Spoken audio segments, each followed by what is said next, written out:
Nate here again. This is episode 3. We're here with Bradley from Helium 10. Thanks so much for coming. Awesome. We are talking all about listing. So in video 2, we talked a little bit about some keywords. We talked about actually resonating with your end user, the customer. But today we're going to talk about what makes a good listing, a little bit more technical, right, Bradley? Yes. Yeah. I mean, because you could have all of the best keywords and best emotional connection stuff, but if you don't know how to put it in the listing in the right places, or to even make sure that's in the listing, all that research that you did is for naught. Exactly. So yeah, what do you got? Why don't you give us the basics? If someone has never listed something on Amazon before, they're trying to put up their first product, what do they need to know? So you've got lots of different categories on Amazon. And actually, sometimes each one has different requirements or different sections sometimes. Like, for example, sometimes in some categories, like for some shoe categories, like the bullet points, you're not even able to edit that much. You got to put like certain things such as the size of the shoe or the color or the material, things like that. Some of those categories even have an extra 6th and sometimes even 7th bullet point. In the back end, there's what we call back end keywords. They're called search terms in the back end of your Amazon listing. But sometimes some categories have this special place called subject matter, which is actually pretty important for listings. But then other categories don't have that. Some categories, you can have 100 characters in your bullet point, each line of a bullet point.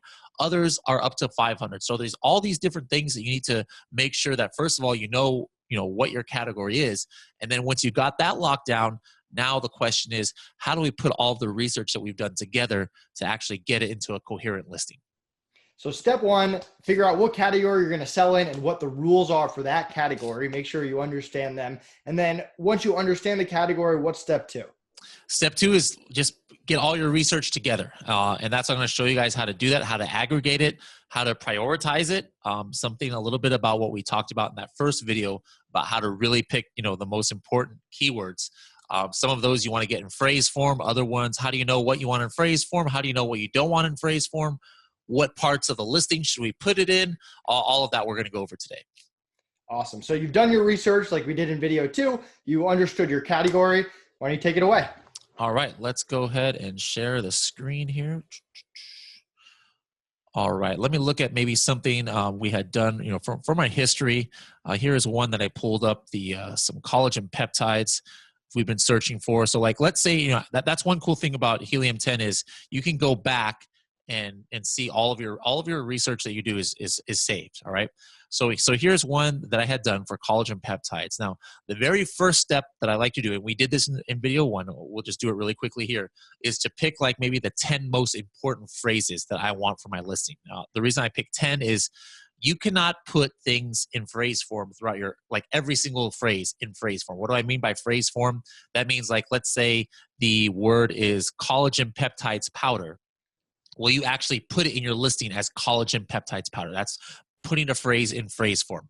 You can't do that for 1,000 keyword phrases. There's just not enough space. So I like to prioritize it to pick the 10 to 20 most important phrases. And again, the reason why I do this is because it just gives Amazon that you want to be relevant to Amazon. I mean, the one that gets you the sale is being relevant to the buyer. But sometimes Amazon won't even index you if you're not relevant to Amazon. So you do have to make sure that you're relevant to Amazon, and it's easy. There's not necessarily a big time scoring system that you need to be relevant to Amazon. Basically, you need to have the word or the phrase in phrase form, and it's actually better in some places in your listing, such as the title, and you might even want to repeat that. All right. So let me just go here to competitor rank average. This is something we had done in the first video. And I wanted to pick something that at least 4 of them are ranking for, and at least, let's say, 1,500 search volume. Let's bring it down. Now it went from 371 down to 15. So let's just say these 15 keywords, I'm going to take out this brand name. I think Skinny Fit is a brand name. Yeah, it is. I've never heard of it. Further Food looks like a brand name. So I should be able to have about 10 or so keywords here, but I might include those anyway. So I'm just going to go ahead and export this. Copy it to clipboard. I'm going to open up Scribbles, and I'm going to be going back and forth a little bit between this and Cerebro here. So don't worry that I'm not spending too much time, guys. I'll put it right here. All right. So these are the words, these are the phrases I want to get in phrase form. So now what's the next step?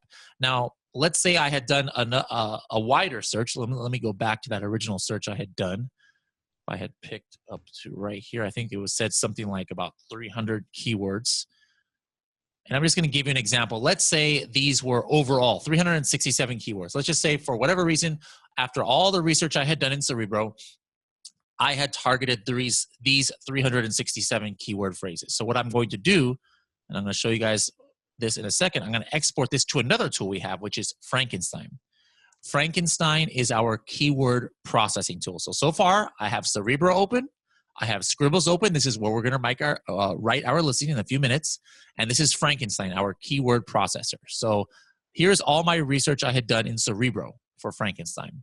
But let's say I had done some search in Magnet. We didn't talk too much about Magnet, but let's say I had done a collagen peptides search here in Magnet. I had entered in certain different categories that I wanted to search in and different match types.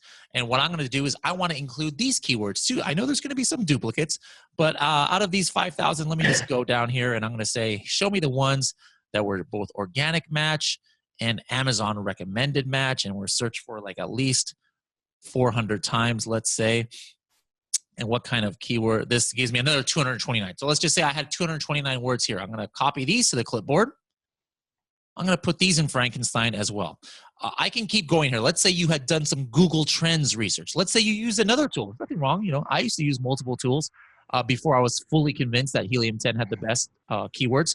So I would take keyword research I did in like 2 or 3 different tools and put it all together. So the reason why I'm putting them all together here in Frankenstein is look how many words there are. There's 1,731 words here. However, as you notice, look, there are some that are multiplied. Like here's collagen here. Here's collagen. So I know there's not 1,731 unique words here. How many unique words are? All I have to do is right here, remove duplicates, all right? And then watch what happens. It puts it all right here. So now these are actually 1,731 words. There's only 272 unique keywords in here. So what that basically means is I could actually rank for all of these phrases right here, which there's probably about, 500 different phrases, because remember, we had 300 in Cerebro, we had like 200 and something here. I could rank for all 500 of these phrases just by using 270 words, all right? So now how do I want to put this into Scribbles? I want to just have the individual words, all right? So I'm going to say, remove the common words. I'm going to take out like a, and the. You know, I'm sure those will be, you know, naturally are going to come. Remove single letters like a, all right? And now I'm going to say one word or phrase per line.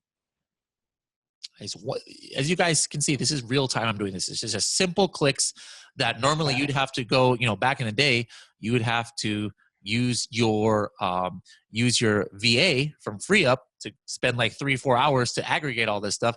Now you could still use your VA, but it only takes them like 1 minute to do this.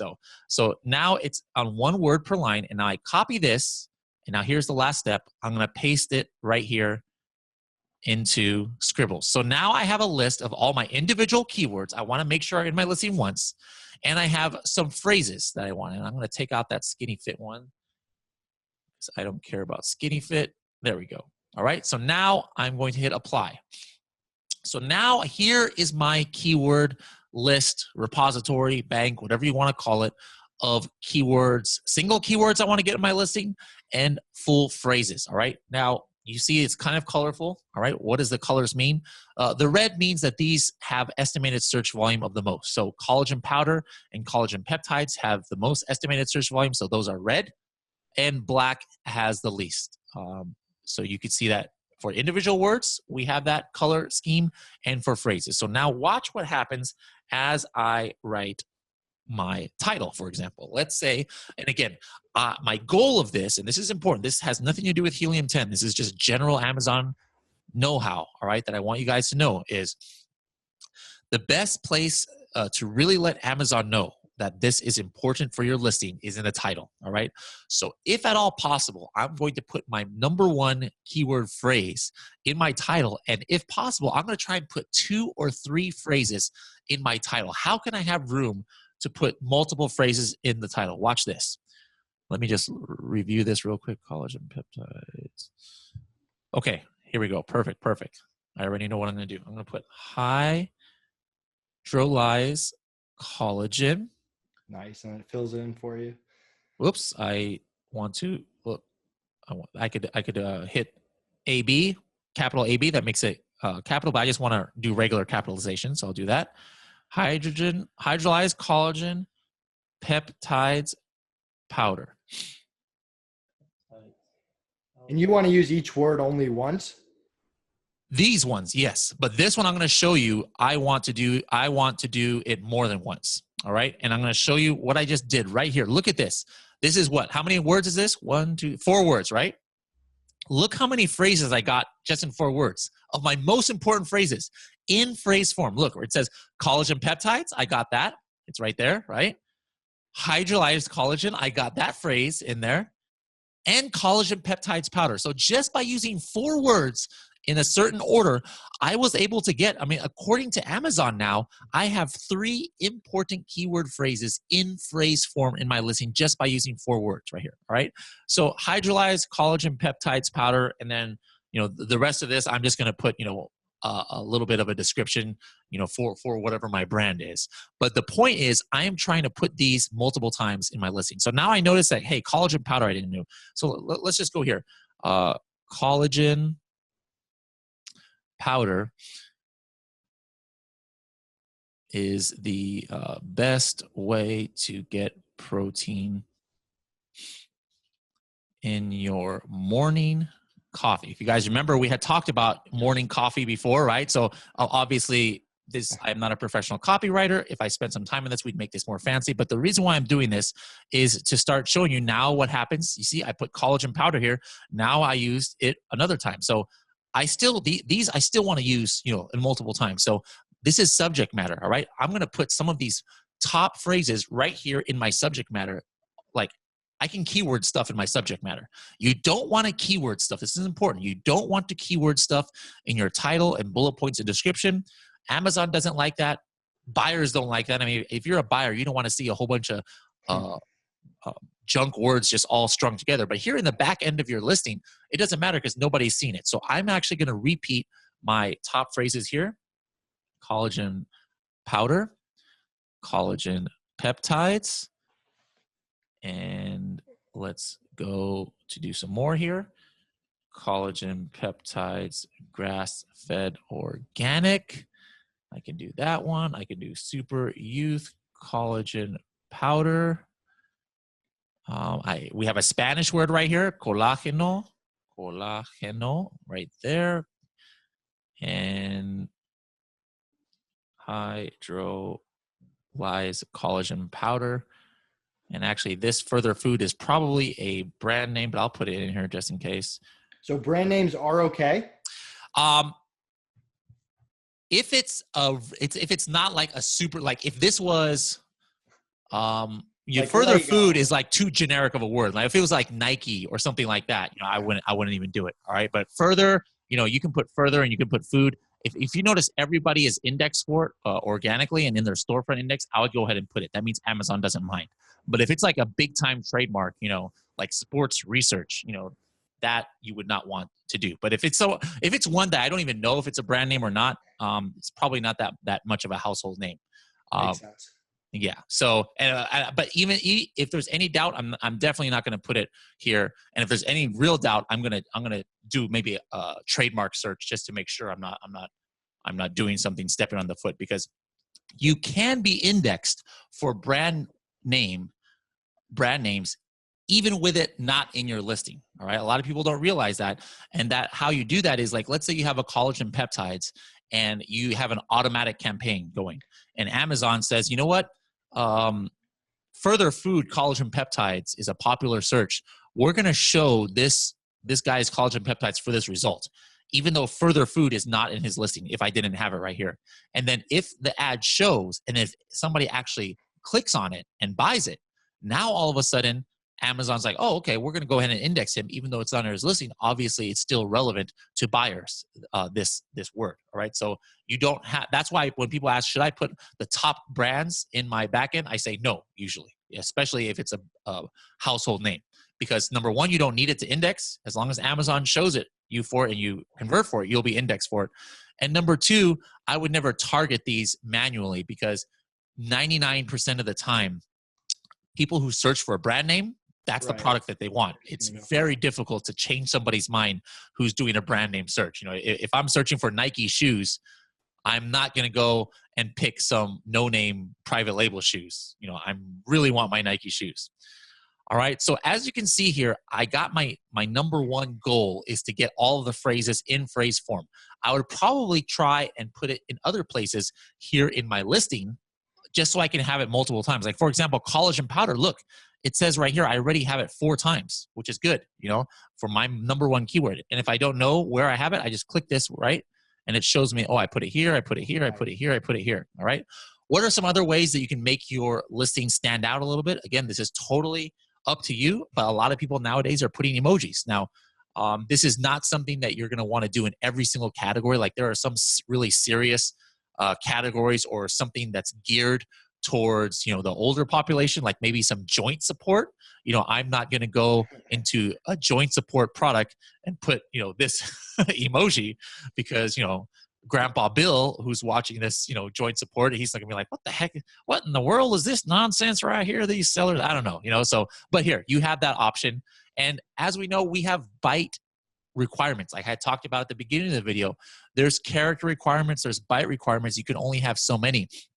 We actually do display right here, so you have a visibility of how many bytes you're using. Like, did you know that this is not 1 byte?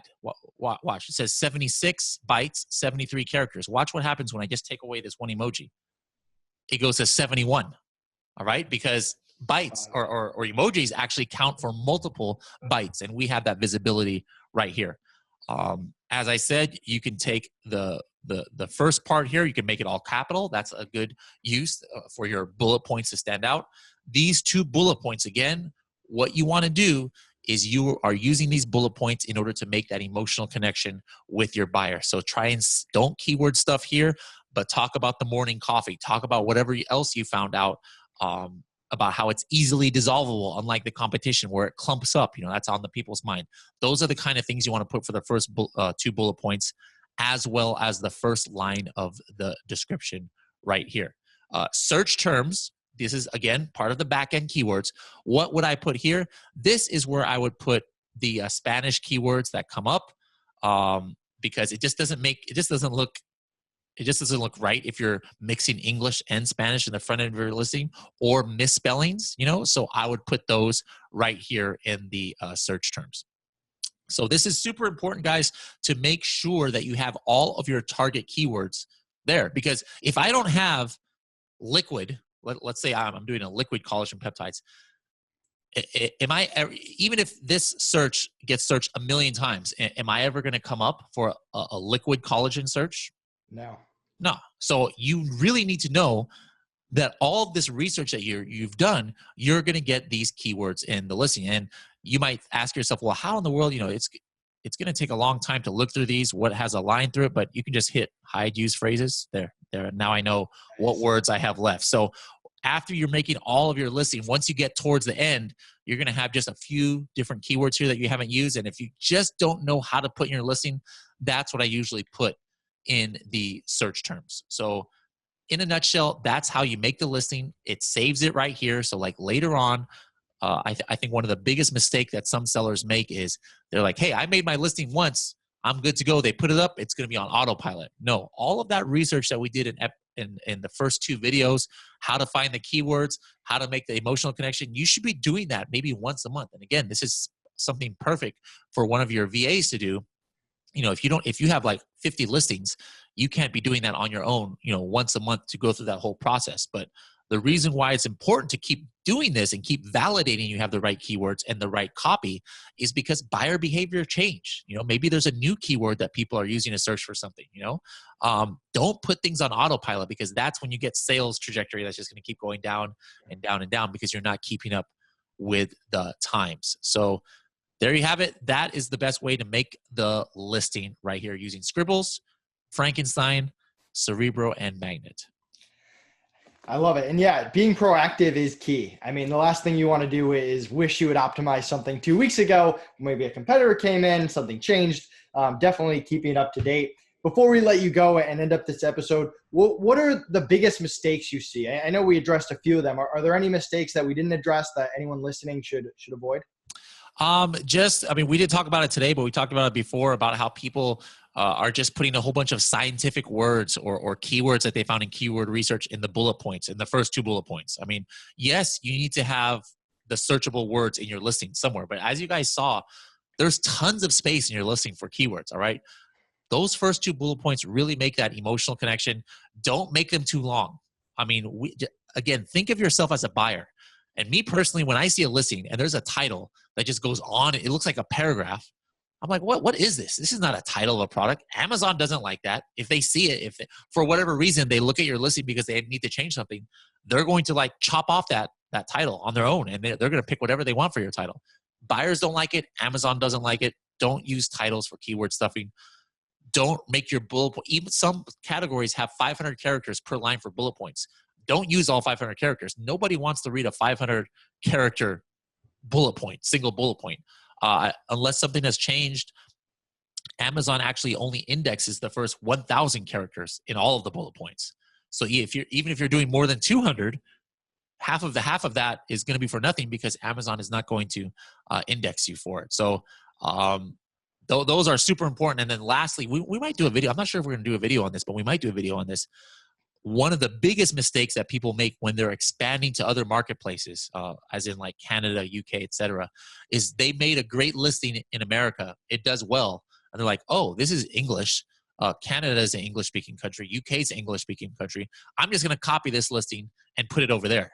But that's a mistake because just because the language is the same, people search for words completely differently. Like they have different words. Like the example I always like to use, or what about fish and chips? You know, chips to us, that's like Doritos or Ruffles or Pringles, right? Chips is like French fries in the UK. It's still English. You know, the hood of a car is hood in America. In the UK, it's the bonnet. You know, bonnet in America is like something like a ribbon for your head, I think, or something. So you've got to do the research for each marketplace you go into. Otherwise, you're setting yourself up for failure because you could be having keywords in there that nobody in that country even searches for. Right. That's great advice. Great info. Really appreciate you coming on. And yeah, that was episode 3. We'll be back with episode 4. Thanks everyone for watching. And if you have any comments, questions at all, like always, comment, shoot us an email. We're happy to help. All right. Sounds good. Thanks. We'll see you next episode. Hey everyone. I'm making content like this all the time. If you like this video, please comment and like below. Also, click the subscribe button to get even more content brought to you. Thanks again for watching, and I'll be back at the end of the next video to remind you again.